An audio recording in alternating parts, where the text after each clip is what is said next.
Ada statement yang mengatakan semua agama itu menunjuk kebaikan, Tuhannya sama aja. Itu simplistis sekali. Pertanyaannya statement itu benar nggak? Kenapa yang punya statement itu merasa benar? Penyebab dari kerusakan, yang merasa statement itu benar juga merusak. Yang masuk surga itu hanya muslim gitu. Kenapa ada orang yang gelisah lihat orang Islam yakin sama agamanya? Sementara kita nggak masalah orang lain yakin sama agama dia. Takut sama neraka itu sebenarnya memang boleh, atau sebenarnya kita takutnya tuh hanya sama pencipta nerakanya itu, Ustaz. Ini orang yang terlalu bermain-main dengan akalnya gitu ya. Berarti kalau menurut di video itu koruptor kafir dong, Ustaz ya? Itulah bahayanya sekarang kalau kita membiarkan umat ini bodoh gitu ya. Masalah-masalah agama ini tidak dibahas dalam forum yang serius. Katanya sebagian ulama itu membolehkan wine untuk menghangatkan badan. Dia nggak ngasih referensi kan? Jadi saya nggak perlu jawab. Ketika orang ngasih sesuatu yang kontroversial, dia harus ngasih bukti lah. Masa Anda percaya begitu saja sih?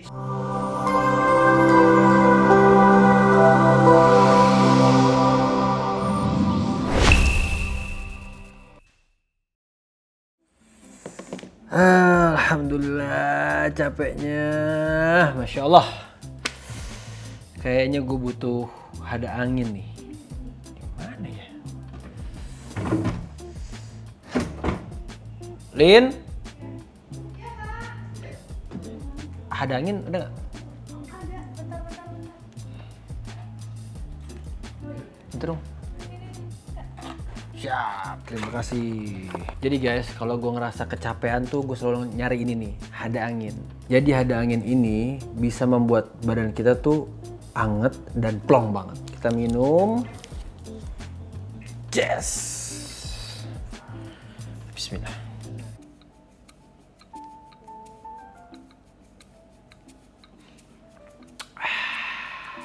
Hada angin ini menjadi pilihan baru untuk mengatasi masuk angin. Yang bisa membantu meredakan gejala masuk angin dan membantu produktivitas sehari-hari. Dan ini tuh hangat banget di badan dan mengandung meniran untuk bantu menjaga daya tahan tubuh.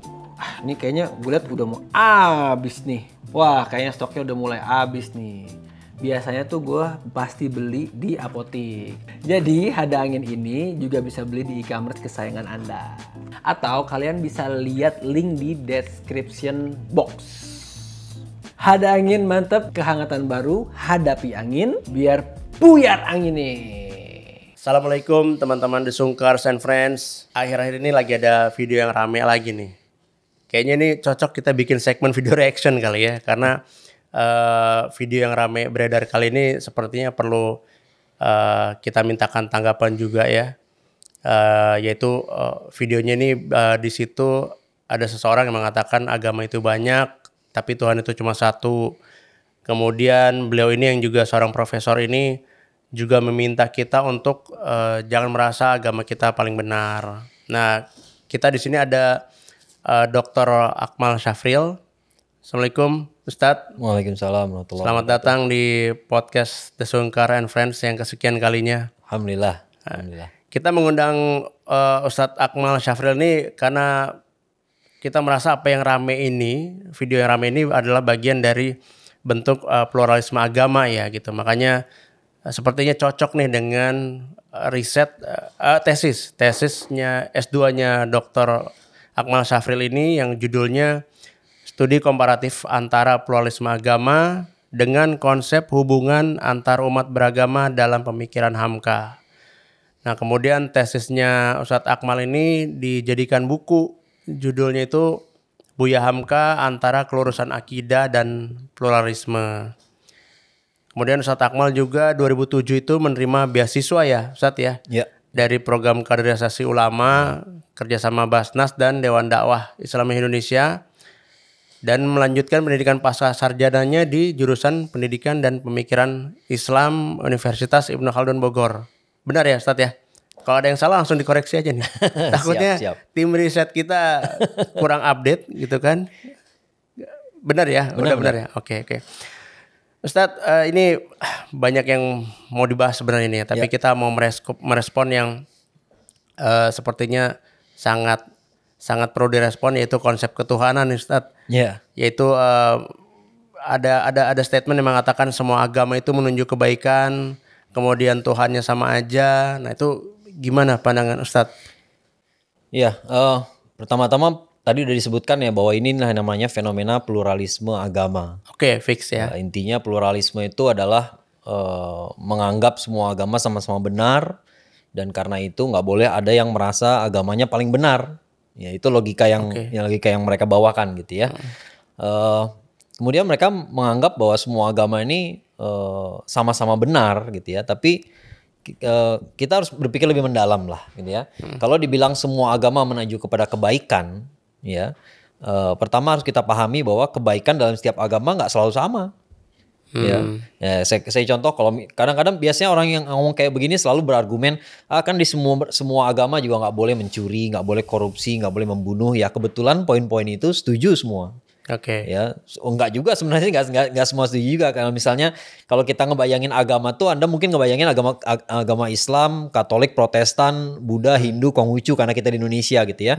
Tapi bagaimana kalau Anda mempertimbangkan agamanya suku-suku di Amerika Selatan dulu, suku Inka. Buat mereka ngorbanin manusia boleh tuh.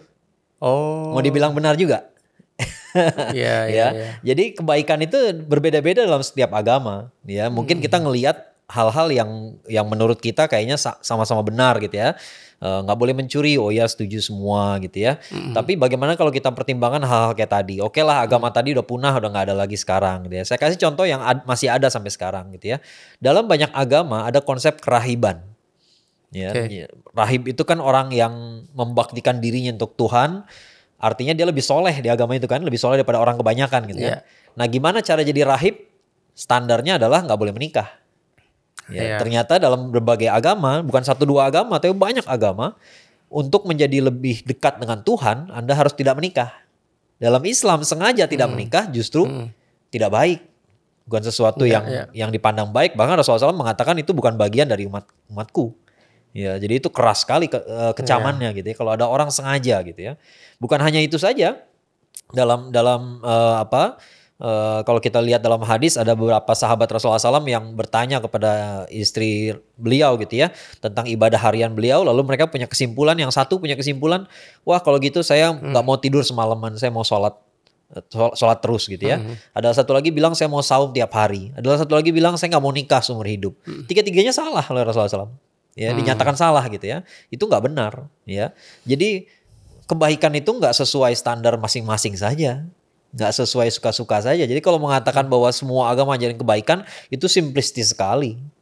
Terlalu simplistis dia berpikir seperti itu. Ya, tapi sekarang, benar ada irisannya lah ya. Ya sekarang kita lihat misalnya, ya ada beberapa ya. Saya yakin kalau kita cari kesepakatan sama siapa aja kan bisa. Ya kita sesama orang asing gitu ya, kita nggak kenal sama si Fulan gitu ya, kita ketemu di jalan terus kita cari kesepakatan, masa nggak ketemu sih? Ya ketemulah, wajar ada kesepakatan gitu ya. Tapi jangan anggap semuanya sama, karena kriteria kebaikan tuh nggak sama juga semuanya. Sekarang bagaimana dengan orang-orang Zionis misalnya mengatakan bahwa Yahudi adalah agama adalah bangsa terpilih, ini adalah negeri kami. Terus kita anggap itu kebaikan. Ya, yang setahun ini terjadi menunjukkan bahwa mereka nggak baik. Ya, Anda mau bilang genosida kemarin baik? Nggak bisa. Ya, jadi mengatakan semua agama ngajarin kebaikan itu terlalu simplistis banget. Ya, lalu mengatakan Tuhan itu cuma satu saja, kalau Anda apakah agama lain akan setuju? Ya, kalau orang Yunani kuno masih hidup gitu, misalnya kita tanya gitu ya, Tuhan itu cuma satu, nggak ada tuh banyak kayak begitu, nggak ada Zeus, Athena, marah mereka. Banyak kok Tuhan, kata siapa Tuhan cuma satu gitu ya. Jadi simplistis omongan kayak begini, ya.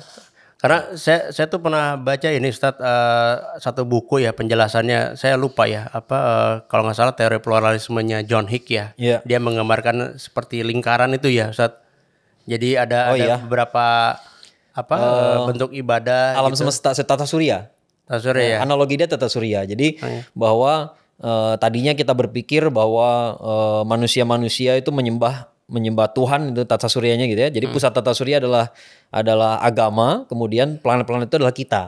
Kalau menurut John Hick harusnya pusat tata surya atau mataharinya itu adalah Tuhan. Sementara semua planet itu adalah agama-agama. Jadi semua agama artinya mengitari Tuhan yang sama sebenarnya. Cuman tiap agama melihat Tuhan dari jarak yang berbeda. Nah, itu cara dia beri. Tapi kalau kita mau baca betul-betul John Hick ya, saya juga karena saya tesis saya tentang pluralisme, saya ngebongkar juga tuh bukunya John Hick gitu ya. Dan John Hick tuh simplistis juga cara berpikirnya. Dia bilang Islam, Kristen, Yahudi itu 11-12 aja. 11, 12, 13 ya kan ada 3 gitu ya. Tapi apa yang dia ajukan sebagai contoh, yang diajukan adalah kalau dalam agama, kalau di masjid ya, jadi dia bilang peribadatan di masjid, gereja dan sinagog itu 11, 12, 13 aja. Selisihnya beda tipis gitu ya. Maksudnya apa? Kalau di masjid kita nggak boleh pakai topi dan nggak boleh pakai sepatu. Ya, kemudian kalau di gereja kita nggak boleh pakai topi tapi boleh pakai sepatu. Kalau di sinagog boleh pakai topi dan boleh pakai sepatu. Ya, masa ajaran agama direduksi menjadi topi dan sepatu? Itu kan simplistis banget gitu. Oh iya. Ya. Kemudian ada lagi dia bilang kalau di masjid kita nggak boleh bernyanyi dan nggak boleh bermain alat musik. Di sinagog boleh bernyanyi tapi tidak boleh bermain alat musik. Kalau di gereja boleh bernyanyi dan boleh bermain alat musik. Ya. Ya, sejak kapan dalam agama Kristen, Islam, Kristen dan Yahudi gitu ya. Sejak kapan masalah sepatu dan topi, masalah bernyanyi dan musik adalah bagian dari pokok agama? Enggak pernah. Ya. Jadi dia cuma ngelihat simplistis saja, dia nggak mau ngelihat ke arah yang lebih mendalam. Ya, kalau kita bicara agama pasti konsep paling utamanya konsep Tuhan dong. Bagaimana mendudukkan antara tauhid dengan trinitas. Kasih PR itu aja deh. Ya, kasih PR itu aja dulu gitu ya. Jadi gimana mengatakan tauhid itu sama dengan trinitas gitu. Ya, bagaimana caranya gitu. Pasti nggak akan ketemu. Ya, nah dari situ kita bisa lihat semua agama tidak sama. Iya. Ya. Tapi Ustadz, statement bahwa semua agama itu tidak sama gitu ya, artinya ada orang yang mengklaim agamanya paling benar, itu bukannya ini ya akan menyebabkan konflik kemudian merasa paling benar gitu. Apakah memang salah nggak sih memandang agama sendiri itu paling benar? Semua fans sepak bola pasti merasa pilihannya benar. Tapi nggak semua berantem kan? Ini masalah watak aja gitu ya. Apakah memang kita disuruh berantem hanya gara-gara kita beda agama? Dalam Islam nggak begitu.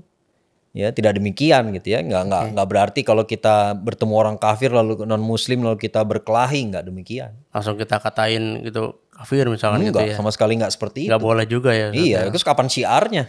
Kalau kayak gitu nggak ada dong orang non muslim masuk Islam. Nyatanya banyak masuk Islam dan mereka masuk Islam karena mereka terpesona dengan akhlaknya muslim. Ya, jadi banyak bahwa ada muslim yang akhlaknya nggak baik itu benar. Ya, itu benar, tapi jangan anggap itu mainstream. Kalau itu mainstream nggak ada yang masuk Islam. Jadi tidak kita kira ada ya orang-orang yang memang cenderung keras begitu ya. Ya Itu jelas. artinya ketemu yang berbeda. Ya jelas. Langsung yang diungkit tuh perbedaannya gitu. Ya mungkin ada yang kayak begitu, ada aja gitu. Ya di antara sama muslim juga ada yang kayak begitu, sukanya ngelihat perbedaannya doang gitu ya. Padahal persamaannya banyak gitu ya. Ya itu kan masalah watak, masalah pemahaman dia soal agama. Ada yang pemahamannya lemah betul. Ya, tapi jangan menganggap mainstreamnya seperti itu. Ya. Iya. Tapi ada nggak sih Ustadz? Dan lagi pula kontradiksinya di sini loh. Kalau dibilang kita nggak boleh merasa agama kita benar, pertanyaannya statement itu benar nggak? Oke. Kenapa yang punya statement itu merasa benar? Jadi Jadi kalau merasa benar adalah penyebab dari kerusakan, maka yang merasa statement itu benar juga merusak. Pusing kan? Puyeng nggak? Puyeng. Ya. Ini namanya relativisme gitu. Kita dipaksa untuk berpikir bahwa kebenaran itu relatif gitu. Ya, padahal nggak demikian. Ini masalah bagaimana kita menyikapi perbedaan. Ya, jadi kita merasa benar nggak masalah. Ya, merasa benar, merasa orang lain salah. Menurut saya kamu salah, tapi saya nggak merasa perlu berdebat. Ya, kadang-kadang berdebat pun nggak perlu, apalagi berkelahi gitu ya. Iya. Ya sama kayak kita kan berdebat setiap hari ya. Ya, menurut lu tukang bakso yang enak sebelah mana? Yang ini. Oh, menurut gua lu salah. Tapi perlu nggak berdebat? Ya nggak perlu lah. Iya. Ya nggak dewasa banget sih gitu ya. Ini kan masalah kedewasaan, bukan masalah merasa benar. Ya, dan sekali lagi saya bilang kalau merasa benar itu salah, makanya merasa statement itu benar juga salah. Iya. Nah, terkait ini Ustadz, tadi karena Ustadz membahas tentang kebenaran itu katanya kebenaran itu relatif ya gitu. Sebenarnya seseorang itu bisa nggak sih Ustadz mencapai kebenaran gitu? Ketika kita, dalam agama gitu kan. Kadang-kadang orang salah kaprah ya, bahwa orang tuh menemukan kebenaran ya pasti bisa dong. Kalau nggak bisa sekolah bubar. Buat apa kita punya sekolah perguruan tinggi? Ya kan karena kita pengen menemukan kebenaran. Ya kalau guru matematika ngasih soal, ya ini soalnya nih, ada jawaban yang benar dan kamu bisa. Kalau dia nggak yakin kebenaran itu ada, buat apa diuji? Buat apa belajar? Oke. Nggak ada, ilmu semua hancur kalau kita nggak percaya bahwa kebenaran itu ada dan kita bisa mencapainya. Kalau mengatakan bahwa ada manusia yang serba benar, itu nggak ada. Ya, yang nggak pernah salah, gitu ya. Mungkin maksudnya itu. Ya, jadi memang berbahaya kalau ada orang merasa dirinya nggak pernah salah, itu berbahaya. Itu nggak bagus. Ya, dan dalam Islam nggak boleh kayak begitu. Ya, Rasulullah SAW aja istighfar sehari 100 kali, 70 kali, 100 kali. Ya, para nabi aja minta ampun, kita juga minta ampun, apalagi kita. Ya, dan bahkan tiap lagi sholat kita berdoa kan, ihdinas siratal mustaqim.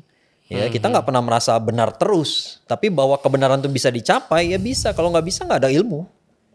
Ya, nggak ada gunanya. What's the point kita belajar? What's the point of this podcast? Gitu ya. What's the point dari podcast yang kita lagi bicarakan sekarang gitu? Yang lagi bicarakan gitu ya.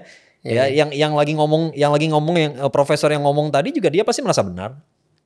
Iya. Dia pasti merasa bisa mencapai kebenaran itu kan. Ya, jadi itulah relativisme itu sebuah ideologi yang membunuh dirinya sendiri gitu. Iya, Ya, karena kan self destruct akhirnya. karena kan saya lihat Ustadz, yaitu karena ada yang mengklaim, katanya karena ada yang mengklaim kebenaran gitu kan, sehingga kebenaran itu dimonopoli oleh beberapa orang, beberapa pihak. Nah, gitu itu kan ada lompatan tuh antara merasa benar dengan memaksakan kebenaran atau memonopoli kebenaran tadi. Itu kan dua hal yang berbeda tuh. Iya. Dua hal yang berbeda. Iya, Ya, iya. jadi menurut saya misalnya gitu ya, menurut saya tim sepak bola yang paling bagus adalah A.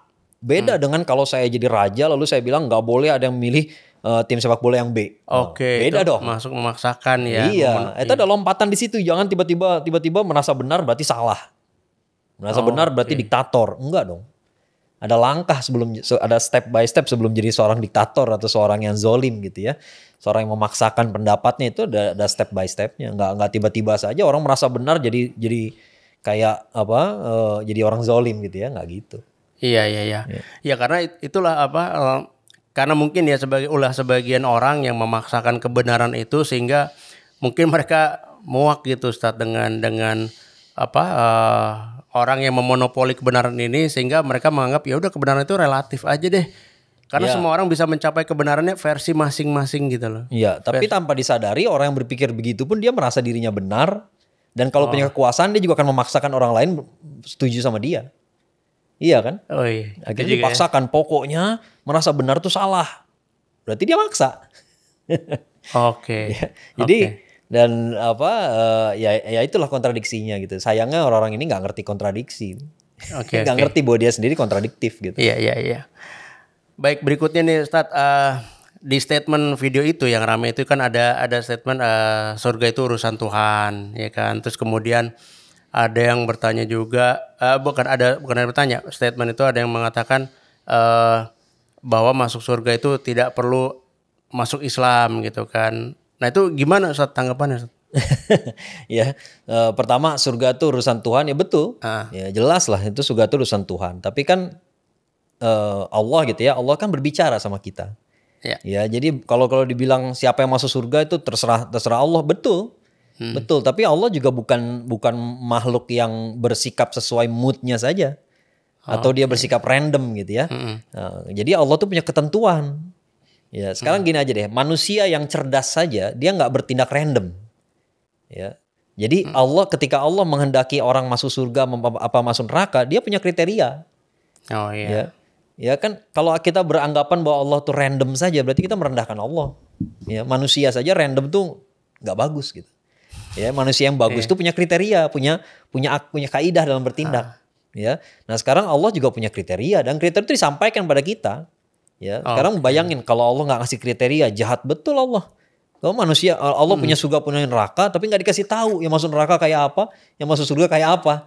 Ya, nah ini ya masalah gitu ya. Jadi kenapa seolah-olah bersikap kayak surga tuh neraka tuh nggak ada kriterianya, atau kriterianya ada tapi nggak disampaikan. Udah disampaikan, ada kriterianya. Di Al-Quran itu ya. Banyak ya. Sekarang kalau bicara apakah harus masuk Islam, ya Islam itu sesuatu yang harus. Ya, kalau kita baca hadis Arba'in Nawawi, lihat hadis Jibril. Ya, Rasulullah SAW ditanya Islam itu apa? Islam itu adalah syahadat bersaksi tiada ilah selain Allah, bersaksi bahwa Muhammad adalah utusan Allah, mendirikan sholat dan seterusnya. Gitu. Anak kecil juga tahu gitu. Rukun Islam itu 5, rukun iman itu 6, gitu ya. Rukun iman tuh percaya sama Allah doang? Enggak, percaya pada para nabi dan rasul. Ya, para nabi dan rasul, dan nabi dan rasul yang terakhir siapa? Nabi yang terakhir Nabi Muhammad SAW. Ya, jadi Anda nggak bisa mengatakan orang nggak harus muslim. Definisi muslim adalah syahadat tadi yang pertama kali kan, beriman menyaksikan bahwa tiada ilah selain Allah dan Muhammad adalah utusan Allah. Ya gitu Iya, ya. iya. Jadi nggak arbitrary saja. Arbitrary itu artinya suka-suka Allah aja gitu loh. Nih kamu lagi nggak hoki nih masuk neraka. Nggak kayak Iya, gitu gitu iya, ya. iya. Allah nggak kayak begitu. Nggak serandom itu ya. Anda kalau berpikir Allah kayak gitu, Anda merendahkan Allah. Iya, Ya, manusia yang random itu nggak cerdas. Orang cerdas tuh punya kaidah. Kenapa dia bilang rumah makan yang ini bagus? Ya, rumah makan ini walaupun enak tapi kalau lihat kotor misalnya, ya wah ini kotor nih nggak sehat nih, bumbunya sih enak banget tapi kayaknya nggak bagus nih. Maka dia nggak akan bilang ini recommended. Ya, itu orang punya kaidah berpikir tuh kayak begitu. Iya. Ya. Nah, jadi nggak pakai selera, nggak pakai mood, nggak pakai ngikut going where the wind blows gitu ya. Orang ikut kemana nih, itu bukan Allah gitu. Allah tuh punya kriteria. Kriteria itu disampaikan dan kita tahu. Yang pura-pura nggak tahu gitu, tiba-tiba ya, yang masuk surga tuh urusan Allah, ya bener urusan Allah. Tapi Allah ngasih tahu. Ya, kenapa Allah ngasih tahu? Ya itulah kasih sayang Allah. Masa Allah nggak ngasih tahu? Ini ada surga dan neraka. Kalau di neraka disiksa, tapi nggak saya kasih tahu siapa yang masuk neraka. Iya, iya. Ya repot dong kita. Ya, jadi kita nggak ngerti kita mesti berbuat apa di dunia. Ya, jadi Tuhan macam apa yang dia bayangkan kayak begitu. Tapi Ustadz, statement bahwa yang masuk surga itu hanya Muslim gitu, itu bukankah akan menimbulkan rame nih Ustadz? Iya, Terus seperti gimana yang saya bilang. dengan non Muslim yang dia berbuat baik juga, beramal baik juga? Ya. Pertama, kenapa yang non Muslim harus dengerin kriteria Islam? Kita yang Muslim saja nggak nanya-nanya kriteria non Muslim. Ya, Oke. kita nggak nanya, saya nggak pernah bertanya-tanya kriterianya orang Kristen apa sih yang masuk surga? Untuk masuk surga versi mereka gitu Iya, ya? jadi nggak perlu resah. Kan Anda sudah memilih agama Anda kan? Oke. Ya, kenapa resah? Gitu. Kalau resah, apakah Anda merasa jangan-jangan ada sentilan dalam hati bahwa Islam yang benar barangkali? Ya, itu Iya. saya cuma nanya doang gitu ya. Jangan-jangan ada hati kecil Anda mengatakan bahwa Islam yang benar, makanya Anda resah gitu.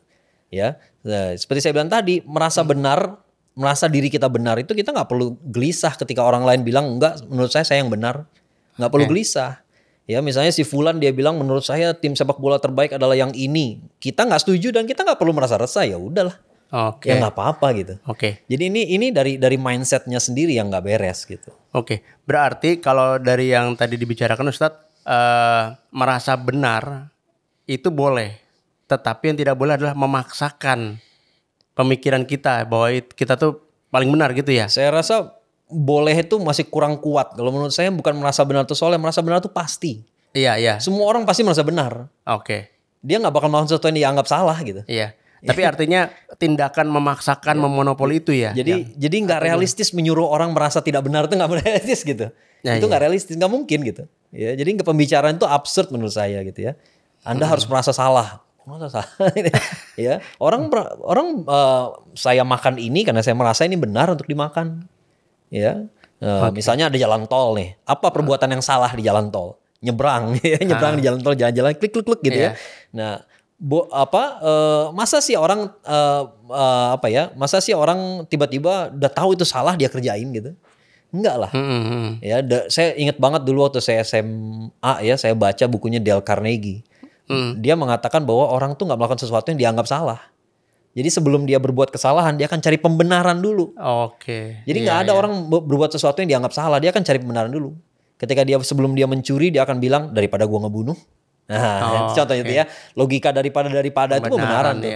Ya, pembenaran. Jadi sekali lagi sia-sia menurut saya menyuruh orang untuk merasa tidak benar tuh sia-sia. Dan orang yang ngomong kayak gitu pun pasti merasa benar juga toh. Ya, jadi nggak masuk akal sebenarnya. Oke. Ya, jadi bukan merasa benar itu yang berbahaya gitu ya. Memaksakan orang itu yang berbahaya. Nah, ya itu poin itunya sih. Berarti ya memaksakannya itu yang Kita bisa berbahaya. lihat misalnya di Al-Quran setelah ayat kursi Al-Baqarah 256 la ikraha fid din, tidak ada paksaan dalam beragama. Ah ya. Karena apa? Bukan karena tidak jelas mana yang benar mana yang salah. Qad tabayyana rusydu minal ghayy, justru udah jelas mana yang benar mana yang salah. Ya, itu sudah benar, sudah jelas mana yang benar mana yang salah, makanya nggak ada paksaan dalam beragama. Nggak perlu dipaksa lagi. Jadi udah tinggal dibebaskan memilih. Bebaskan saja. Ya. Oke. Bebaskan aja orang mau beriman atau kafir terserah. Di ayat berikutnya dijelasin lagi orang-orang beriman wali mereka adalah Allah, orang-orang kafir wali mereka adalah Taugut, selesai. Dan yang kedua itu adalah penghuni neraka, selesai. Jadi dalam Islam kita nggak ada paksaan dalam beragama bukan karena kita nggak yakin mana yang benar mana yang salah, justru karena kita udah confident, udah jelas kok mana yang salah, benar yang salah. Ya, dan kafir itu bukan berarti dia punya kebenaran yang lain. Kalau dalam Islam kafir itu artinya menutupi kebenaran. Anda tahu di kebenaran itu yang mana, tapi Anda pura-pura nggak tahu. Oke. Jadi kita nggak punya tendensi untuk memaksa orang, harusnya nih ya kalau orang ngerti agama Islam yang benar, kita nggak punya tendensi memaksa orang menjadi Muslim, nggak perlu. Kenapa? Karena sudah jelas. Ya, kita justru karena keyakinan itulah, kepercayaan diri itu. Sekarang bayangin Mas Indra gitu ya, tiba-tiba ketemu sama Cristiano Ronaldo. Iya. Ya, ngobrol-ngobrol sama dia sebagai main sepak bola ya. Terus Mas Indra bilang gini, Om, nggak tahu manggilnya apa gitu ya. Bang. Anggap aja lu bisa bahasa Portugal lah gitu ya. Om, nendang bola tuh yang bener kayak begini. Paling dia cuma ketawa doang kan. Kenapa? Ya gue nggak ngerasa perlu ngedebat lu gitu loh. Gue tuh juara dunia, juara dunia mana-mana gitu ya. Ngapain gue? Kayaknya confidence gitu. Ya, Islam juga begitu. Kita nggak perlu mendebat orang karena kita udah confident. Iya. Ya. Dan saya rasa ini yang bikin orang gelisah gitu. Ya, orang Islam tuh confident, dia tenang dengan keyakinan dia. Keyakinannya itu ya. Iya, dan kalau Prof. Alatas menyebut iman itu iman bagian dari iman itu adalah perasaan aman. Makanya kerjaan setan adalah menimbulkan was-was. Gelisah tuh ya. Orang beriman tuh nggak gelisah gitu, ngelihat orang lain yakin sama agamanya, ya udah nggak apa-apa. Ya. Justru sekarang saya ingin bertanya, kenapa ada orang yang gelisah lihat orang Islam yakin sama agamanya? Kenapa gitu? Ada yang begitu ya, Ustaz? Ya itu yang kita bicarakan sekarang ya. Kenapa orang Islam dilarang yakin tuh kenapa gitu? Ya, sementara kita nggak masalah orang lain yakin sama agama dia, ya, biarin aja. Ya kayak tadi gitu. Kita punya pendapat cara nendang bola yang benar. Kita ngomong gitu ke Cristiano Ronaldo atau Lionel Messi, dia cuma paling senyum doang. Dia nggak akan mendebat kita. Percaya deh nggak bakal mendebat. Capek ya? Ya ngapain sih gitu ya? Ngapain sih lu main bola level kelurahan juga kagak gitu ya? Iya. Kita juara dunia. Iya aja, iyain aja udah gitu ya. Iya. Tadi Ustadz ngebahas tentang neraka nih. Ini masuk ke topik berikutnya nih Ustadz nih. Takut sama neraka itu sebenarnya memang boleh atau sebenarnya kita takutnya tuh hanya sama pencipta nerakanya itu Ustadz? Iya, ini yang dibahas di video itu juga salah satunya kan itu ya gitu. Ya ini orang yang terlalu bermain-main dengan akalnya gitu ya, sehingga nggak benar-benar akal sih sebenarnya. Jadi cuma bermain-main saja dan dia nggak pengen nyari tahu. Ya kalau dia nyari tahu, dia buka Al-Quran baru sampai ayat ke berapa? 20-an doang udah ketemu kok ayatnya yang menyatakan fattakunnar ladzi waquduhan nas wal hijarah. Ya fattakunnar ladzi waquduhan nas wal hijarah. Takutlah kepada api neraka yang bahan bakarnya dari manusia dan batu. Ya, yang nyuruh takut siapa? Yang ngomong di Quran siapa? Ya Allah lah. Yang mewahyukan Allah ya. Allah yang nyuruh kan. Yang nyuruh takut sama neraka. Kenapa? Neraka tuh tempat orang-orang yang tidak nurut sama Allah disiksa gitu. Simpelnya gitu. Ya, orang yang tidak nurut sama Allah disiksanya di neraka. Jadi kafir itu ya. Takut sama neraka tuh sama aja takut sama Allah. Ya, jangan diputarbalikkan gitu loh. Ya, jangan seolah-olah kayak itu kontradiktif. Enggak. Ya demikian juga Anda pengen surga bukan berarti Anda tidak pengen ridho Allah, karena yang masuk surga itu yang Allah ridhoi. Ya, jadi nggak mungkin ada orang Allah nggak suka tapi dia masuk surga, nggak bakal. Demikian juga Allah nggak mungkin juga orang Allah meridhoi dia tapi dia masuk neraka, nggak mungkin. Iya. Nggak mungkin orang yang diridhoi masuk surga, yang nggak diridhoi masuk neraka. Ya karena Allah Maha menepati janji itu ya. Iya dan masuk surga masuk neraka itu kriteria Allah bukan kriteria siapa-siapa gitu. Ya jangan bayangin emang yang berkuasa di surga neraka siapa sih gitu, orang lain kan enggak. Ya ini cara berpikir yang aneh-aneh banget. Harusnya kita udah selesai dengan kalimat Maliki Yaumiddin. Ya rajanya hari pembalasan tuh Allah kok, bukan yang lain. Iya. Gak ada raja yang lain di situ. Yang masuk neraka itu siapa aja sih? Kira-kira secara kriteria dari Islamnya itu kira. Ya masuk neraka tuh orang yang dosanya lebih berat daripada amal solihnya, sesederhana itu aja. Jadi Muslim pun masuk neraka juga. Bedanya kalau Muslim, kalau dia punya iman sebesar biji zarah sekalipun, dia pasti akan keluar dari neraka suatu saat. Suatu saat, nggak tahu berapa lama. Tapi kita jangan ngandelin itu ya. Iya. Ya masuk neraka sedetik pun udah terlalu lama, gitu ya. Iya. Sedetik pun udah terlalu lama. Tapi ya seorang Muslim bisa masuk neraka. Ya itu bukti keadilan Allah kan. Ya, bukti bahwa nggak otomatis orang masuk Islam otomatis langsung masuk neraka, langsung surga gitu. Enggak. Ya, tapi kalau dosanya banyak, dia harus masuk neraka dulu, nanti suatu hari akan keluar. Kalau orang kafir nggak keluar. Oke. Nah, berarti kalau menurut di video itu koruptor kafir dong Ustaz ya? Kalau kita dengar di video itu kan katanya kafir itu kan menutup dari kebenaran. Ya. Kemudian koruptor itu Kafaro itu menutup dari kebenaran, itu makna dasarnya. Makanya kan kalau ulama kan selalu menjelaskan makna dasarnya apa, makna bahasanya apa. Ya, ketika dia jadi istilah kafir, dia menjadi makna yang khusus. Makna khusus bahwa dia menutupi kebenaran soal agama, bukan soal yang lain. Jadi kalau dia bohong, dia nggak kafir. Ya, dia menutupi kebenaran gitu ya. Dia berbohong pada gurunya, pada orang tuanya gitu ya. Kamu tahu nggak siapa yang lempar batu ke jendela kemarin? Nggak tahu, padahal dia tahu. Yang nggak kafir dong. Itu cuma bohong aja namanya. Oke. Ya. Berarti koruptor kafir nggak Ustaz? Ya enggak lah. Enggak ya? Enggak ini. Ya, dia bisa jadi kafir ketika dia mengatakan korupsi itu halal misalnya gitu. Ya, berarti dia membantah langsung kata-kata Allah. Oke, ya. ada statement ada itunya statementnya. Ya. Jadi itu yang berbahaya gitu ya. Berarti tidak semudah itu ya kita menganggap seseorang kafir Ustaz ya? Ya aneh gitu, makanya orang-orang ini kan biasanya mereka sangat nggak suka dengan mengkafirkan, tapi kali ini rupanya mereka jadi takfiri. Oh iya. Kayaknya liberal zaman sekarang tuh jadi takfiri kayaknya. Ya Allah. Nah kemudian ada lagi statement ini Ustaz, agama itu kan katanya tergantung interpretasi kita sebagai individu. Nah kemudian kita juga nggak boleh merasa interpretasi kita, penafsiran kita itu paling benar. Ditambah lagi kan buku tafsir ini banyak nih Ustaz, ada tafsir Al-Qurtubi, ada tafsir Ibnu Katsir, macam-macam. Jadi itu kayak menjadi pembenaran gitu. Nah, tafsir aja banyak nih. Makanya jangan merasa lo paling benar. Itu gimana Ustaz? Itulah bahayanya sekarang kalau kita membicarakan kita membiarkan umat ini bodoh gitu ya. Atau masalah-masalah agama ini tidak dibahas dalam forum yang serius. Ya, omongan kayak tadi itu berdasarkan dua asumsi. Asumsi yang pertama adalah bahwa perbedaan tafsir di antara para ulama tuh banyak banget. Iya. Banyak banget dan fundamental banget. Padahal perbedaan biasanya nggak yang fundamental. Ya, nggak ada orang berdebat perlu nggak sholat 5 waktu, nggak ada. Nggak ada sama sekali. Ada juga perdebatan soal subuh pakai kunut apa nggak kunut. Itu pun nggak ada yang mengatakan jadi batal sholatnya, nggak diterima amalnya, enggak. Biasa-biasa saja. Ya, jadi hal-hal yang diperdebatkan bukan yang hal yang fundamental. Bukan masalah Tuhan tuh ada berapa, Nabi Muhammad itu nabi atau bukan, nggak ada yang kayak begitu berdebat. Nah, itu semua satu suara. Nabi Isa alaihissalam itu anak Tuhan atau bukan, itu nggak ada perdebatan kayak begitu. Ya, malah di Quran kan penyebutannya konsisten ya, Isa bin Maryam, Isa tuh anak Maryam, selesai. Ya, bukan anak siapa-siapa, anak Maryam. Ya, itu clear gitu ya. Jadi hal-hal yang fundamental kayak gitu bukan itu ya. Itu statement kayak tadi gitu ya, mengaburkan seolah-olah perbedaan itu sangat fundamental dan sangat banyak sekali. Tafsir banyak kok, tafsir iya, tapi coba baca isinya dong. Bedanya adalah cara penyampaian biasanya. Ya, nggak semua ayat diperdebatkan kok. Ya, qul huwallahu ahad, apa yang mau diperdebatkan? Ya, katakanlah Tuhan Allah tuh Maha Esa, apa yang mau diperdebatkan? Nggak ada yang berdebat.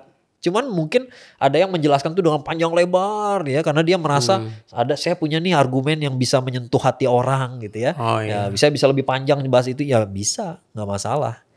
Ya, jadi seolah-olah perbedaan itu banyak sekali dan fundamental sekali. Dan yang kedua seolah-olah semua boleh berbeda pendapat.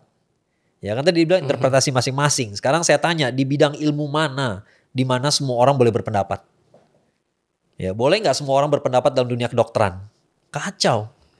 Boleh nggak semua orang berpendapat dalam bidang fisika? Hancur. Hilang semua institusi pendidikan. Karena nggak ada bedanya dokter sama orang nggak belajar sama sekali. Orang belajar fisika 2 semester tiba-tiba ngebantah Albert Einstein, rusak ilmu. Ya, rusak berantakan gitu ya. Semua institusi pendidikan nggak relevan lagi jadinya. Ya, di mana-mana di semua ilmu tidak semua orang boleh berpendapat. Ya, jadi statement tadi agama itu dalam interpretasi. Jadi seolah kayak semua berinterpretasi. Enggak, Anda nggak berhak berinterpretasi.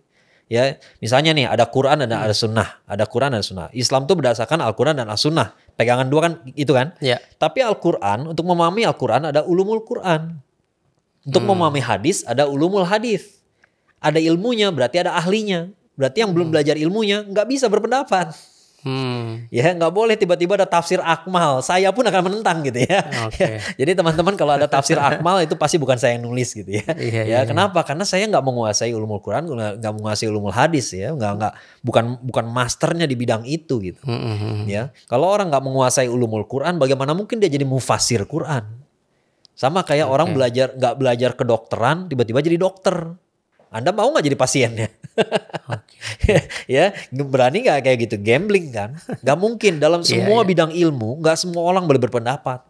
Yang berpendapat hanya ahlinya saja. Ya, dan perbedaan pendapat itu nggak banyak. Apalagi kalau argumennya adalah kitab tafsir banyak tuh kebanyakan perbedaannya cuman pada cara bercerita. Ya, pada cara berceritanya kayak begini, dia punya cara bercerita lebih enak, bisa kita mengerti, yang ini agak sulit gitu ya. Tapi begitu lihat kesimpulannya sama-sama aja. Paling beberapa ayat saja yang diperdebatkan, gak banyak. Iya. Gak banyak. Nah, fenomena ini kan sebenarnya sedang terjadi nih Ustadz nih.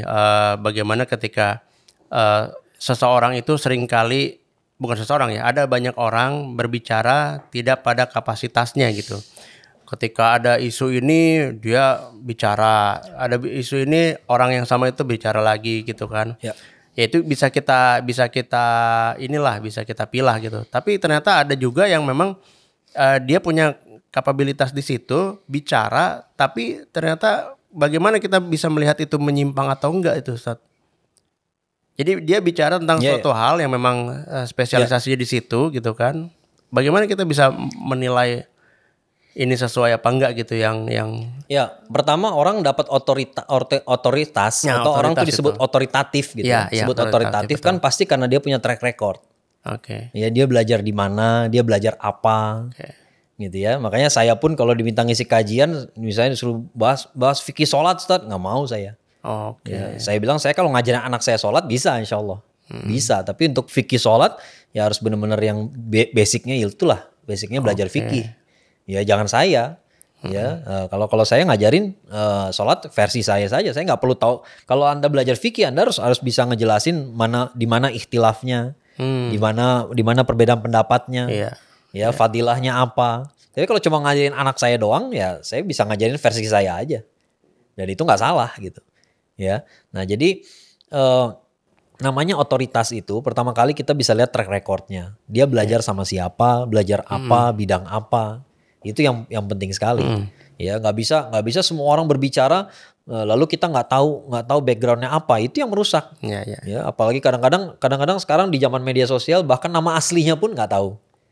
Nama aslinya aja nggak tahu. Ya, kita nggak tahu siapa nama aslinya, cuma tahu nama panggungnya doang. Tiba-tiba dia berfatwa, tiba-tiba aneh. Ya iyalah. Ya dalam Islam tuh harus kita belajar ilmu harus jelas. Identitas orangnya siapa, track recordnya pun harus jelas. Ya nggak ujuk-ujuk dia berfatwa soal apa gitu ya. Nah tadi Ustadz kan membahas tentang track record ya, kita bisa melihat seseorang itu belajar dari siapa gitu. Nah saya melihat nih Ustadz nih ada beberapa pemikir Islam yang memang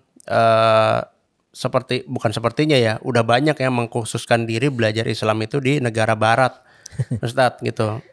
Gimana itu melihatnya Ustadz? Maksudnya apakah memang kita sudah bisa kah gitu belajar Islam di Barat itu?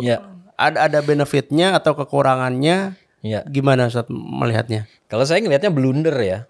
Ya sekarang sekali lagi kita analogikan ke ilmu lain aja lah gitu. Anda mau nggak belajar fisika sama seorang akuntan? Nggak masuk akal gitu. Nggak masuk akal. Belajar ilmu komputer dari seorang petani? Nggak bisa lah. Sekarang belajar Islam dari orang kafir. Oh Islam kan cuma ilmu doang. Salah ya. Islam bukan ilmu doang. Islam itu harus dipraktekkan. Ya sekarang bagaimana kita menjelaskan nikmatnya Qiyamul Lail kepada orang yang syahadat aja kagak. Ya nggak bisa dia ngejelasin kayak begitu. Nanti barangkali dia akan bilang, wah nikmatnya Qiyamul Lail itu cuma mitos doang, itu cuma sugesti doang. Ya dia kafir gimana? Ya, kita melihat Rasulullah SAW sebagai teladan yang nggak mungkin salah. Tiba-tiba kita belajar soal Rasulullah SAW dari orang kafir yang tidak beriman sama beliau. Ya, tapi katanya mereka itu lebih objektif, Ustaz.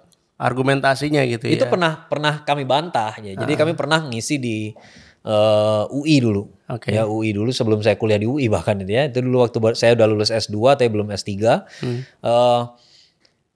Pengisinya adalah saya sama Ustadz Nirwan Syafrin. Ya. Waktu itu ada mahasiswa yang bertanya, bagaimana pendapat Anda? Ya, karena ada orang liberal yang mengatakan begini, saya lebih percaya belajar sama orientalis daripada ulama. Ada yang begitu ya? Ada yang bertanya begitu. Karena gini, karena orientalis itu nggak beriman, ya orang-orang kafir. Jadi mereka lebih objektif kepada agama Islam, ya kepada agama Islam. Ya. Kemudian pertanyaan keduanya dia, gitu ya. Ya, dia nanya pendapat kita, ya bahwa menurut dia lebih bagus belajar dari orang kafir, karena orang kafir nggak beriman pada Quran, jadi dia bisa kritis pada Quran. Gitu cara berpikirnya begitu. Iya. Ya. Nah, pertanyaan keduanya dia adalah kenapa kan itu tuh tema kita adalah soal Islam liberal. Kita membahas tentang kesesatan Islam liberal. Tiba-tiba dia bilang kok pembicaranya dua-duanya anti Islam liberal? Ya, nggak fair dong. Iya. Nah, kemudian Ustadz Nirwan membantah dengan sangat cantik sekali. Kata beliau, Anda sadar nggak dua pertanyaan tadi kontradiktif? Anda bilang Anda setuju sama orientalis karena orientalis itu lebih objektif. Kenapa? Karena mereka nggak percaya sama Quran. Jadi mereka bisa kritis pada Quran. Sekarang kenapa Anda nggak percaya pada kami? Kan kami nggak percaya sama Islam liberal. Jadi kamilah yang bisa kritis pada Islam liberal. Oh iya. jadi orang bilang objektif itu kadang-kadang mereka sendiri subjektif. Memaknai objektif secara subjektif gitu. Oke. Ya, nggak bisa gitu. Kalau saya ngelihatnya gini aja. Nah, saya ngelihatnya gini, kita ngelihat Islam sebagai, katakanlah sebagai ilmu gitu ya.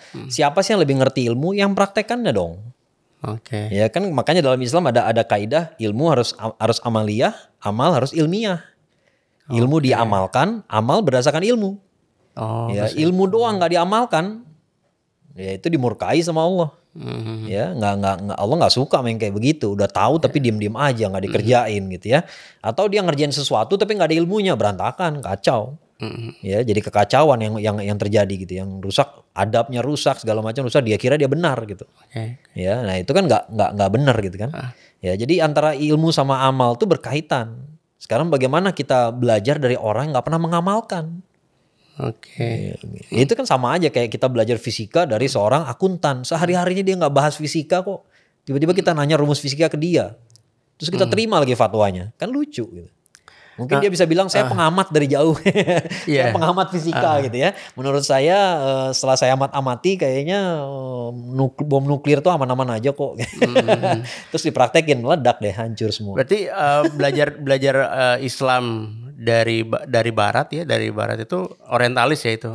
Apakah selalu salah Ustaz, atau tetap ada yang bisa diambil misalkan manfaatnya, entah itu ilmu apanya. Ya, itu makanya kalau kata Ustaz Syamsuddin Arif kan, Ustaz Syamsuddin Arif kan pernah tanya kayak begitu. Jadi boleh nggak orang belajar ke barat? Ya, kata beliau yang penting punya pegangan yang kuat dan tidak inferior. Masalahnya kalau inferior semua orang akan dianggap benar. Ada nggak Ustadz yang belajar ke barat tapi nggak terpengaruh? Ada, Syekh Al-Azomi. Mustafa Al-Azomi. Beliau belajar dari orientalis dan beliau membantah orientalis. Dan bantahannya nggak bisa dibantah sampai sekarang. Oh gitu. Tentang otentisitas hadis. Oh, ya, saya Mustafa Al-Azomi itu. Iya, rahimahullah, udah wafat ya. Jadi gitu. Ada, tapi dan guru kita sendiri Ustaz Syamsuddin Arif misalnya. Syamsuddin Arif kan belajar di Jerman. Ya, pulang-pulang nggak jadi liberal toh. Makanya beliau diwawancara tanya itu terus gitu. Ya, boleh nggak kita belajar ke barat? Ya boleh, asal jangan inferior. Boleh nih, berikutnya nih kita undang nih ya.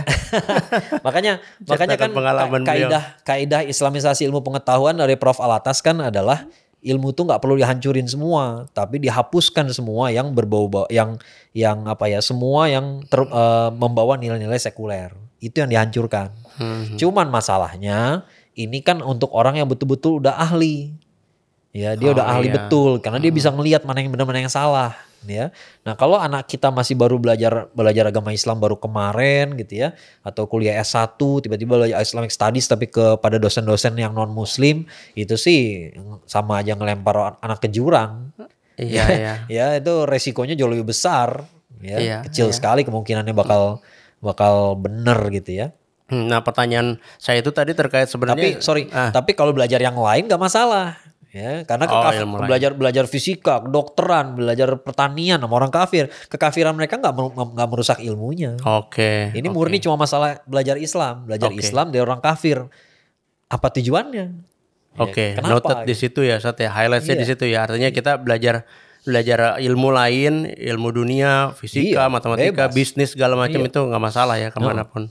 Gitu. Tapi khusus belajar Islam ya memang harus yang mengamalkan tadi ya, Iya. Sat ya. Kadang-kadang ada beberapa orang yang punya alasan tertentu. Misalnya nih, dia mau kuliah ya kayak Syekh Mustafa Al-Azami kan dia kuliahnya bukan S1-nya di barat gitu ya. Tapi kuliahnya kuliah S3-nya. Jadi Oh, artinya dia punya pegangannya kuat. Ya, nah kenapa dia harus kuliah di luar negeri? Kadang di negara barat ya. Kadang-kadang masalahnya nih, saya nggak tahu alasan orang-orang ya, alasan Syam apa, alasan Syekh Al-Azami apa saya nggak tahu. Tapi barangkali nih ada kasus misalnya, karena saya belajar di sana karena di sana mereka punya manuskrip-manuskrip yang saya cari. Itu sering terjadi. Iya. Karena Barat ketika menjajah Timur, dia merampok sejarahnya. Oh. Manuskrip Nusantara kalau mau cari adanya banyak di Belanda, bukan di Indonesia. Oh, Ya. gitu ya. Sama kayak piramid itu kan piramidnya masih ada di Mesir, isinya banyak kan di Inggris. Oh iya Ya, iya jadi benar. jadi kalau saya belajar di Barat kenapa? Karena di perpustakaan sana manuskripnya lengkap, masih masuk akal. Tapi sekali lagi ya jangan yang S1-nya lah. Ya bisa yang betul-betul udah punya pegangan kuat gitu. Ya, khusus untuk belajar Islam. Kalau belajar yang lain, belajar ilmu dunia, ya sama orang kafir bebas-bebas aja. Nah, kembali ke video tadi nih, Ustadz nih, tokoh di video tadi juga itu menyebutkan ya, katanya sebagian ulama itu membolehkan wine karena memang katanya sebagian masyarakat dunia itu menjadikan itu untuk menghangatkan badan. Sama kayak babi gitu ya, katanya babi haram karena banyak cacing pita. Tapi mungkin beliau berargumen lagi, loh sapi juga banyak cacing pitanya gitu. Ya, Tapi kenapa nggak diharamkan? Nah, itu bagaimana memandang seperti itu, Ya. Ustadz, pendapat-pendapat Itu seperti banyak itu? tuh masalah tuh ya. Banyak masalah yang berbeda ya. Pertama ada ulama juga biasa mengkonsumsi wine. Dia nggak ngasih referensi kan? Iya. Jadi saya nggak perlu jawab. Oke. Biar dia aja yang kasih referensi gitu. Ini Oke. penyakit yang teman-teman harus ngerti gitu ya. Ketika orang ngasih sesuatu yang kontroversial, dia harus ngasih bukti lah. Oke. Ya, ketika ada orang bilang sebenarnya matahari terbit dari barat kok. Masa Anda percaya begitu saja sih? Dan terus nanyanya ke orang lain lagi ya. Harusnya nanyanya ke dia, kenapa dia menyebutkan itu Harusnya ya? dia yang ditanya Oke. gitu. Tanya dong, Iya, mana iya. buktinya? Ya, dia nggak ngasih bukti, maka saya juga nggak perlu bahas ya. Justru saya mempertanyakan kenapa percaya? Oke. Kenapa percaya gitu ya? Wine sama jus anggur kan beda. Jangan-jangan anggur yang diperes Oh, langsung iya. diminum ya itu mah halal lah. Iya. Ya, nggak masalah gitu kan, beda wine sama Oh sama iya, anggur yang harusnya diperes. didefinisikan dulu ya, Ustadz ya. Ya, jangan-jangan saya nggak tahu, jangan-jangan dia salah paham soal itu kali, nggak tahu. Ya karena dia nggak ngasih referensi apa-apa. Ya jadi kita cuekin aja lah gitu ya.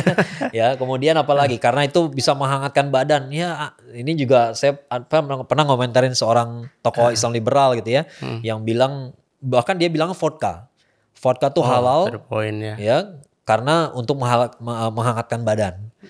Saya bilang ente itu adalah bangsa yang punya bajigur, kita punya wedang, kita punya jahe, kita punya kunyit. Ngapain ngomong vodka dulu gitu? Konteksnya mungkin di luar negeri, Ustadz. Iya. Pada saat dia luar sedang negeri di luar juga nggak negeri sedespert gitu, itu lagi salju nyari. gitu. Saya ketika jalan-jalan ke Sierra Nevada di mana di Spanyol itu salju abadi tuh. Ya keluar megang salju cuma 5 menit doang, habis itu kedinginan. Kabur kita ke bar. Ke bar ada pilihannya nggak? Ada pilihan coklat panas. Oke. Hot chocolate ada gitu. Jangan mengada-ada lah gitu ya, menghalalkan vodka, kesolok kayak udah kepepet aja gitu ya. Belum lah. Ya. Oke. Nah, jadi jangan memang aturan syariat ini bisa jadi longgar ketika keadaan sempit. Tapi jangan pura-pura sempit gitu. Iya, Baru mendarat di bandara di Rusia tiba-tiba vodka udah halal. Ya belum lah. Ya masih ada air putih panas, masih ada teh segala macem. Ya, di bar aja hot chocolate ada kok, kopi ada. benar-benar. Lebay banget. Gitu ya. Kecuali pesawat sebelum mendarat jatuh di hutan, cuma ada vodka doang gitu kan. Aneh banget. Gitu kan. Aneh banget ya tiba-tiba ada vodka gitu ya. Ya namanya ngayal boleh lah, terserah lah dia. Ya. Iya, Nah, terus masalah babi gitu ya. Nggak ada yang mengatakan babi haram karena cacing pita. Ya, itu adalah hikmah yang dicari. hikmah. Bukan ilat. Ilat itu penyebabnya. Ya jelas-jelas penyebabnya ini. Nah penyebabnya nggak pernah disampaikan. Nah, hostnya itu bertanya, Ustadz, hukum apa yang mendasari babi itu haram? Ya hukumnya adalah karena dilarang dalam Al-Quran. Dalam Al-Quran dilarang, dalam hadis dilarang, ya selesai. Oh, udah sesimpel itu ya? Udah. Sesimpel itu. Sekarang gini, nggak semuanya harus dipahami oleh akal manusia sekarang. Saya bilang sekarang karena akal manusia berkembang. Ya, sekarang bayangin ya surat An-Naba, alam najali alumi hada wal jibala autada. Ya, bukankah kami telah jadikan bumi ini sebagai hamparan yang enak buat dihidupi gitu ya, buat tempat hidup kamu dan gunung sebagai pasak. Ketika ayat itu turun, apakah orang ngerti bahwa gunung itu pasak? Enggak. Enggak. Berapa abad lamanya waktu sampai orang tuh ngerti gunung tuh emang fungsinya kayak pasak. Oh. Kalau nggak ada gunung gerak-gerak, lempeng tektonik kita gerak-gerak. Oh. Tapi ketika ayat itu turun, walaupun orang belum ngerti itu udah benar. Sekarang orang pada dulu Dr. Hembing ngebahas bagaimana pentingnya kita wudhu yang benar. Ingat nggak dulu Dr. Hembing ya? Aduh, kayaknya beda angkatan kita saat. Ya, jadi beliau ini keturunan Tionghoa tapi dia masuk Islam, kemudian dia ahli kesehatan ya. Kemudian dia melihat wudhu itu bagus buat kesehatan ya, terutama telinga gitu ya, dibasuh dengan air gitu ya. Nah, tapi sebelum kita punya pengetahuan itu, kita udah dapat manfaatnya. Ya kan? Itulah agama. Agama tuh mendahului akal gitu. Makanya tadi saya bilang akal kita yang sekarang belum masih mengira-ngira kenapa babi itu diharamkan. Ya, salah satunya dulu mengatakan banyak cacing nih, emang lebih nggak sehat kehidupannya. Ya. Baru ketahuannya sekarang ini. Tapi ternyata cacingnya ada juga di tempat lain. Nah itu lain soal. Bukan berarti lalu kalau nggak ada cacingnya berarti kalau semua ada cacingnya berarti babi jadi halal. Enggak. Nah itu Ustadz, ada yang bertanyakan gitu. Oh, sekarang kan zaman sekarang udah modern nih, babi bisa diternakan di tempat yang steril. Kemudian apakah itu bisa jadi halal? Itu namanya hikmah. Kita masih mencari-cari hikmahnya apa. Ya, bukan penyebab aslinya. Allah nggak pernah bilang penyebabnya adalah cacing pita, nggak ada. Ya, jadi jangan ditambah-tambahin lah gitu ya. Jadi walaupun kita ternyata bisa, misalnya katakanlah kita bisa memproduksi sebuah daging babi yang tidak ada cacingnya sama sekali, tetap haram. Iya. Tetap haram. Iya, poinnya di situ. Untuk suatu hikmah yang kita belum tahu. Sekarang orang bikin senam pakai gerakan sholat. Dari dulu kita udah dapat manfaatnya sebelum kita tahu. Ya, wahyu itu mendahului akal. Insyaallah. Ya, jadi nggak nungguin orang ngerti gitu. Ya tunggu ngerti baru turunin ayatnya, ya nggak selesai itu Quran. Oke. Berarti nggak sepenuhnya akal juga ya agama itu Ustaz ya? Iya, akal tuh untuk memahami agama. Iya. Bukan agamanya nungguin akal manusia. Oke. Iya. Makanya saya sering komentarin ya, orang kayak begini nih, orang kayak begini justru biasanya bukan orang sains. Gitu ya. Justru biasanya bukan orang sains gitu ya. Orang sains itu justru bisa bisa menerima bahwa banyak hal yang belum kita pahami. Karena kalau kita semua sudah paham, penelitian berhenti dong. Banyak kok di bumi aja masih banyak yang belum kita pahami. Apalagi di tata surya kita, apalagi di galaksi kita, apalagi di alam semesta. Banyak yang belum kita pahami. Jadi jangan bersikap seolah-olah kayak, pokoknya kalau saya nggak paham, saya nggak mau beragama. Lebay. Lebay sekali. Terus bahas Isra Miraj. Ya Isra Mirajnya kita belum paham. Tapi ajaran lain dari agama ini kan banyak yang bisa kita pahami. Tentang kejujuran, tentang kasih sayang, tentang berkeluarga yang baik, tentang hutang piutang. Itu semua udah dijelaskan. Ya, jadi nggak sepenuhnya juga agama ini nggak bisa dipahami belum bisa dipahami dengan akal. Banyak yang sudah bisa dipahami. Ya, tapi sebagian besar ilmu Allah belum nyampe kita. Iya. Ya, makanya orang suka berandai-andai kalau belajar sains jadi sekuler. Enggak justru. Ya, makanya saya selalu mengatakan coba cari di kampus-kampus gitu ya, di kampus-kampus yang kegiatan dakwahnya aman biasanya fakultas sains. Ya. Karena pengaruh lingkungan kali Ustadz ya. Ya karena orang sains bisa nerima bahwa ada sesuatu yang nggak serta merta penjelasannya kita nggak tahu, ya udah kita sekuler aja atau kita kafir aja, nggak ada kayak begitu. Ya kalau semua sudah dimengerti, penelitian selesai dong, nggak ada skripsi, nggak ada tesis, disertasi. Ya. Nah ini ke topik berikutnya nih, masih di video yang sama nih saat kita reaction. Di situ ada statement katanya Yesus itu sama dengan Nabi Isa. Ya. Menurut beliau ini itu bagaimana pandangannya Ustaz? Ya ini kan masalah ada dua masalah gitu ya, masalah orangnya, pribadi individunya gitu ya, atau persepsi orang terhadap dia. Ya, sebagai contoh gini. Misalnya gini ya. Kita keluar dulu dari masalah Yesus dan Nabi Isa gitu ya. Kita bicara tentang si fulan. Ya, si fulan. Ada si fulan Dia pulang dari kampus langsung pulang ke rumah. Oke. Ya langsung pulang ke rumah. Tapi ada temen yang bilang, kok gue lihat lu tadi di mall, mungkin nggak dua-duanya benar? Nggak mungkin. Oh. Mungkin yang satu salah lihat. Oh. Mungkin mirip kali. Ya mungkin mirip, emang mirip ya, namanya mirip kan bisa aja ya. Di mana-mana ada aja orang mirip sama kita gitu kan. Ya bisa-bisa jadi apalagi dari jauh ngelihatnya gitu ya. Wah kayaknya tuh lu tuh, gue lihat tadi lu di mall. Enggak, gue langsung pulang kok. Iya. Nggak mungkin dua-duanya benar. Nah sekarang ada pribadi kita meyakini, ya kita nggak berusaha mendikte agama lain. Menurut agama kita ada seseorang namanya Nabi Isa alaihissalam, ya dia Nabi Isa alaihissalam lahir tanpa ayah gitu ya, dia menjadi nabi, berdakwah. Suatu ketika ada yang berusaha menangkap beliau dan menyalib beliau. Lalu Allah serupakan orang lain seperti beliau. Nah orang serupa itulah yang disalib. Ya. Nah sekarang pertanyaannya Yesus sama Nabi Isa sama apa enggak? Itu ada hubungannya dengan persepsi tadi. Oh. Ya kalau buat kita yang kita sebut sebagai Nabi Isa alaihissalam adalah seorang nabi yang tidak pernah disalib. Karena Allah selamatkan. Iya, betul. Ya, tapi kalau kata mereka, kita tanya kepada mereka Yesus itu seorang nabi, mereka nggak akan setuju. Itu makanya saya bilang pluralisme itu tanpa disadari mereka menzolimi agama juga. Ya. Oh. Karena kita Muslim, kita merasa Menzalimi agama secara umum gitu. semua maksudnya. agama. Sekarang bayangin ya, karena kita Muslim, kita cenderung fokus pada serangan pluralisme terhadap agama Islam. Padahal dia makanya juga nyerang agama lain. Karena bayangin kalau dibilang Nabi Isa sama dengan Yesus. Tanya, mereka mau nggak terima Yesus sebagai Nabi? Karena kalau mereka terima, Trinitas bubar. Agama mereka bubar. Oh Yesus bukan anak Tuhan, anak Nabi. Selesai. Oh iya. Bukan saya yang nyuruh loh ya. Saya nggak setuju gitu ya. Saya nggak setuju. Justru saya berpendapat lakum dinukum waliyadin. Kita nggak mau ikut campur. Makanya tadi saya tegaskan kita nggak mau ikut campur agama lain. Menurut agama kita kayak begini. Tapi kalau ada orang memaksakan Yesus sama dengan Nabi Isa, coba tanya lagi. Barangkali dia nggak kepikiran. Coba tanya, betul kamu setuju bahwa Yesus adalah Nabi? Oh iya. Ya, betul setuju nggak? Ya, kalau setuju ya berarti agamanya bubar gitu. Kalau menurut saya, bukan agama yang dia kira lagi. Jadi nggak semudah itu gitu. Ya pluralisme itu terlalu simplistis. Iya, jangan gampang disamakan semuanya. Iya, bukan hanya kita yang nggak mau Nabi Isa disebut sebagai Yesus. Nabi Isa adalah orang yang disalib. Mereka juga nggak mau terima kok kalau Yesus disebut Nabi. Emang mau mereka nerima? Iya. Ya. Kayak sekarang orang pluralis tiba-tiba mau ngadain salawatan di gereja.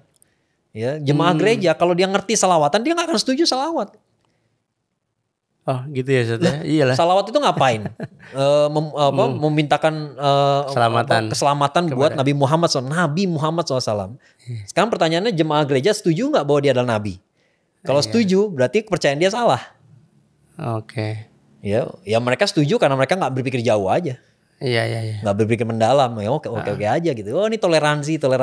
Nah ini Ustaz nih masuk ke situ nih. Karena kan sebentar lagi juga lagi bulan Desember nih Ustaz. Masuk ke hari raya Natal nih. Ya. Nah gimana Ustaz kita menyikapi larangan ucapan Selamat Natal nih yang muncul setiap tahun nih selalu nih. Gak bosan-bosannya nih selalu ada rame nih di akhir Desember nih Ustaz.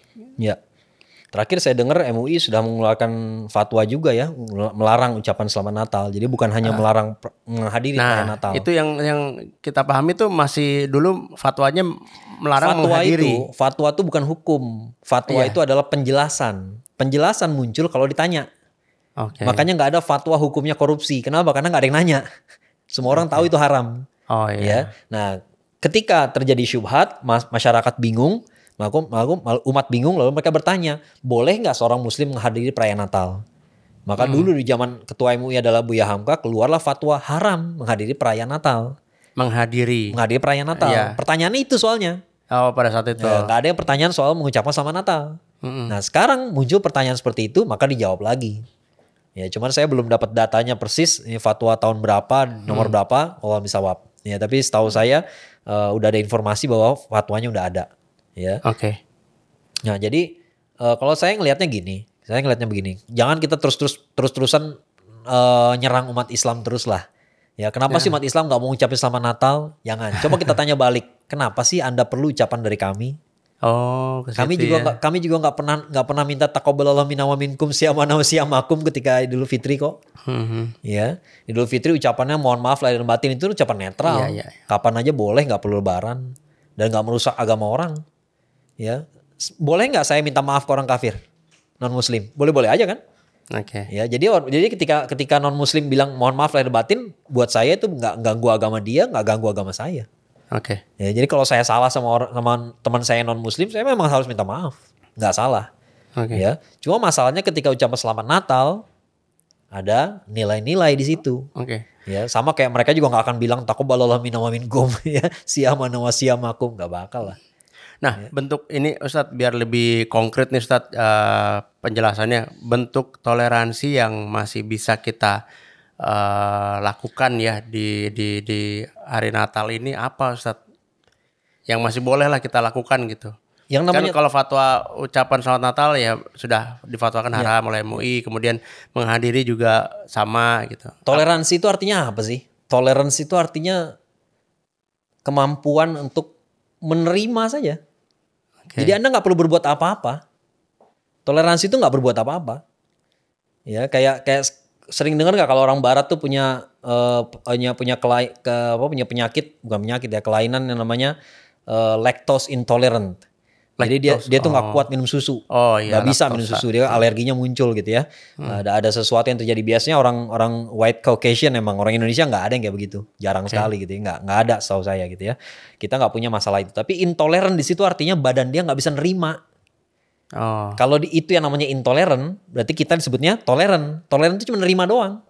Oh iya. Ya, jadi gimana sih cara kita toleran kepada teman-teman kita yang non Muslim? Ya kita bisa nerima, udah. Dia mau Natalan, kita terima.